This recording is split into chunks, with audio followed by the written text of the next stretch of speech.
Bunlar 5 aşık geldiğinde toyaza da giderdi. Sığarlardır her de 1 manat 2 manat vererdi. Gerçi atamın görüsü lazım olmasaydı 1 manatsız da almadı. Yaxşı baş üstə.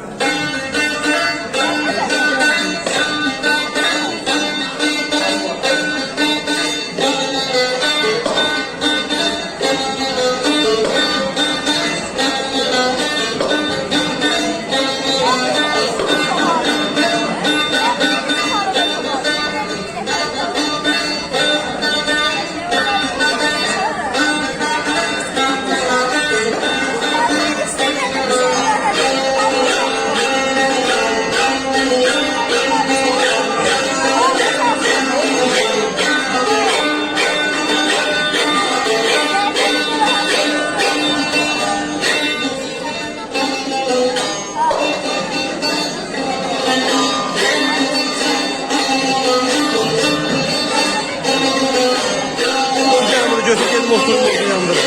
Kaçak götür ama. Alın aslında. Ya peki.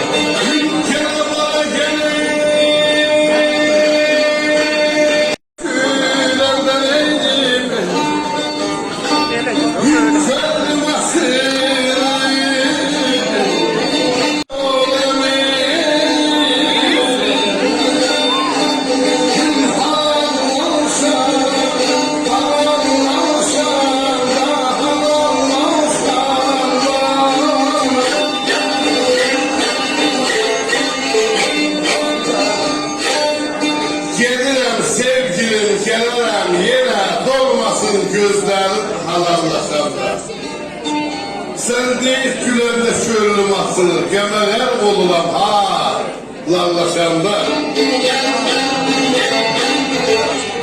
Gazanın kaderi olsa düşmene, şehir şöhlerinden değil düşmene, gerek kast etmesin düşman, düşmene haramdan el seçip halallaşanda.